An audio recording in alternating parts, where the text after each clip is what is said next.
Ever wonder how certain families stay rich for generations while most people struggle to build wealth? The truth is, generational wealth isn't just about making money, it's about protecting it. And sometimes the methods used to keep that money flowing through the centuries. Well, let's just say they don't exactly teach them to the common person. This is the Money Compendium, where we peel back the velvet curtain on wealth, power, and everything they don't want you to know. Today, we're diving into 10 surprising ways the rich have stayed rich for centuries. Some are brilliant, some are manipulative, some are kind of illegal, but all of them worked. Number 1. The trust. Hiding wealth in plain sight. It sounds simple, a financial tool that holds your money so it doesn't get taxed, stolen, or mismanaged. But trusts are anything but simple. Originating during the time of the Crusades, trusts were designed so knights could protect their property while off at war. What started as a practical solution for property security evolved into a sophisticated legal fortress used by some of the wealthiest families in the world. Fast forward to the 19th century, and trusts became an elite tool for families like the Rockefellers, Vanderbilts, and Carnegies. By transferring wealth into irrevocable trusts, these dynasties effectively removed the money from their estate, bypassing estate taxes and shielding their assets from lawsuits and creditors. Today's wealthy use trusts stacked like Russian dolls, with foreign jurisdictions, embedded rules, and multi-generational protections. This lets them preserve fortunes indefinitely, sometimes without heirs even being able to touch or mismanage the money. The trust becomes the immortal steward of generational wealth. Now, let's look at how the wealthy have used one of the oldest traditions, not for love, but rather for leverage. Number 2. Strategic marriages. Love, lies, and land deals. Forget dating apps. Aristocrats and dynasties have been swiping right for centuries, but with spreadsheets and bloodlines. In medieval Europe, marriage was less about love and more about consolidating land, titles, and military alliances. The Medici family, for example, married their way into power, securing alliances with popes and princes. The Habsburgs built an empire not through war but through marriage, absorbing entire kingdoms by marrying strategically across Europe. America's Gilded Age saw wealthy families marrying off their daughters to European nobility, exchanging cash for titles. Today, modern elites may not admit it, but they still nudge children toward partners of a certain status. Love may be blind, but in old money families, it always has a prenup and a spreadsheet. Up next, how the wealthy avoid taxes. By being charitable. Number 3. Foundations as wealth vaults. Charity is beautiful, but it can also be strategic. For generations, wealthy elites have used nonprofit foundations to shield assets, retain control, and exert influence, all while enjoying tax-exempt status. Take the Rockefeller Foundation. Originally funded with oil money, it has outlived its industrial origins and now controls billions, all while influencing global health, education, and science policy. But under the hood, many family foundations act like shadow companies, paying salaries to family members, investing through private firms, and shaping public thought while avoiding capital gains and income taxes. Want to keep your money and look like a saint? Foundations, the only shelter where giving makes you richer. And if you think that's sneaky, wait until you see how empires are built on something far humbler, plain old dirt. Number 4. Land banking, the dirt empire. Land banking isn't flashy, but it's wildly effective. In ancient Rome, land was the ultimate asset, and senators were banned from owning large tracts. But they did it anyway, using frontmen and legal tricks. The British aristocracy owned vast estates that generated rent, timber, minerals, and later, real estate development. In the US, railroad barons bought land ahead of planned expansions. The Walton family, heirs to Walmart, own over 1.5 million acres. Ted Turner, nearly 2 million. Land generates passive income through leasing, farming, logging, and resource rights. It becomes collateral, leverage, and legacy. Stocks can crash. Businesses burn. But land just sits there. waiting for opportunity to arrive. And if dirt turning into dynasties shocks you, just wait until you see how the ultra-rich make their fortunes vanish as if into thin air. Number 5. Tax havens and secret jurisdictions. Welcome to the legal shadows. Offshore banking didn't just appear, it evolved. In the 20th century, Switzerland became synonymous with financial secrecy. But as laws tightened, the game moved to Bermuda, the British Virgin Islands, and Singapore. Why? Because these places specialize in secrecy. By creating shell companies, empty corporations with no real offices, and hiring nominee directors, the rich can obscure ownership. Add in trusts, holding companies and multiple jurisdictions, and you get a legal labyrinth few can untangle. The Panama Papers exposed some of it, like how Iceland's prime minister had offshore holdings. But the real power is in private agreements, under-regulated banking, and a global lack of enforcement. But as sophisticated as this sounds, it's nothing compared to how the wealthy can turn something as subjective as beauty into an invisible fortune. Remember, this isn't fiction. It's history, and it's still happening today. If you're liking the content so far, please help us out by liking and subscribing because, simply put, we can't do this without you. All right, back to the secrets they don't want you to know. Number 6. Art as an untraceable asset class. The ultra-rich don't just collect art because it's beautiful, they collect it because it's convenient. Art is one of the few high-value assets that's easily movable, barely regulated, and can appreciate on paper without anyone batting an eye. A rare Picasso isn't just a masterpiece, it's a movable vault.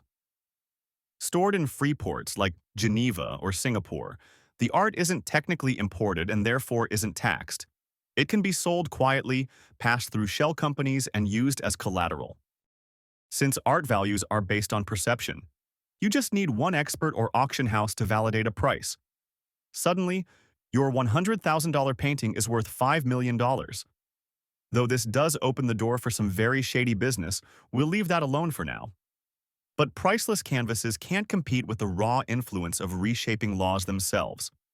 Which brings us to the next move on this list. Number 7. Buying politicians. Legally, of course. Money talks. And in politics, it practically screams. In the 1800s, America's robber barons didn't just build railroads and oil empires. They built entire political machines. Backroom deals, donations that came with strings attached, and influence over local and national policy were all part of the playbook. Today, the tactics are more polished but no less powerful. The influence now flows through super PACs, lobbying firms, and campaign donations that reshape the rules before most voters even know they've changed. Billionaires fund think tanks that draft legislation ready-made for sympathetic lawmakers. They hire former regulators, the very people who once enforced the rules, and pay them to whisper advice in corporate boardrooms. They bankroll academic studies and advocacy campaigns that conveniently support their industries. It isn't called bribery anymore. It's rebranded as support, partnership, or public-private collaboration. Every time a tax loophole pops up that only benefits the top 0.1%, you can bet it wasn't a happy accident. It's the result of careful, deliberate investment in political influence. If you had $1 billion, would you play by the rules, or would you pay to rewrite them? And if you think the game ends when today's moguls fade away, think again. The next power move is about shaping the players of tomorrow before they even graduate. Number 8. Intergenerational financial grooming. The truly wealthy raise their kids differently. From childhood, they're taught the language of wealth, compound interest, equity, trusts, and capital gains. They shadow investment meetings instead of lifeguarding at pools. They get internships in dad's hedge fund, not summer jobs at the mall. They're not just being raised, they're being trained. Financial grooming might not mean these kids know how to read a balance sheet before they can walk, but they are getting a massive leg up with real-world business skills at an early age. They're attending elite schools where legacy admissions keep the club exclusive. They're learning soft power, coded speech, and unspoken rules of upper-class culture. By age 16, many already have investment portfolios. By 21, they're being groomed for boardrooms. This grooming creates continuity. Each generation builds on the last, with fewer mistakes and stronger foundations. It's financial evolution. And once that foundation is in place, the next step is even more ruthless: controlling what's scarce. Which brings us to number 9. Number 9, weaponizing scarcity.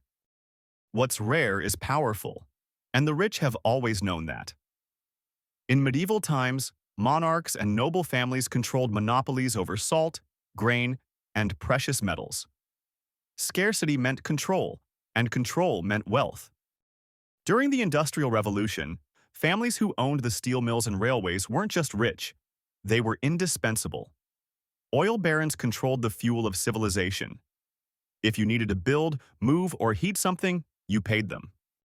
In the modern era, scarcity has evolved beyond physical commodities. Data, algorithms, and digital platforms are the new gold mines. Jeff Bezos didn't just sell books. He built the infrastructure for digital commerce. Amazon now controls digital shelf space the way Standard Oil once controlled barrels. Elon Musk's Starlink network is not just a service, it's an emerging choke point in global communication. Scarcity today is also intellectual property, exclusive contracts, and algorithms no one else can replicate. Streaming services don't need every movie ever made. They need the single series you can't live without. Pharmaceutical giants don't need to cure every disease. They need the one patent that everyone is desperate for. The art market, too, thrives on artificial scarcity. A Banksy shredder stunt or a limited NFT drop can create millions out of thin air. The trick isn't owning everything, it's owning the bottleneck, the faucet the world must drink from. Control the valve, and you decide the price. But even that power isn't enough if people question your right to hold it.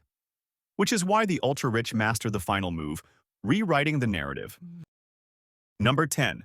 Rewriting the narrative. Finally, the richest power of all: storytelling. The elite shape how we think about money, success, and poverty. They influence media coverage, fund think tanks, and underwrite school curriculums. They sponsor documentaries about grit and perseverance, featuring themselves as the plucky heroes. They turn billion-dollar inheritances into origin stories of entrepreneurship. They influence textbooks to emphasize personal responsibility while downplaying systemic barriers and inherited advantage. The technique is subtle but relentless. A billionaire funds a scholarship program to signal generosity while lobbying to lower their own tax rate. Corporations run ad campaigns, framing themselves as champions of the little guy, while crushing competitors and unions behind closed doors. Even philanthropy can double as PR, a tax-deductible rebrand that shields power from criticism. This isn't conspiracy, it's marketing with a 200-year budget.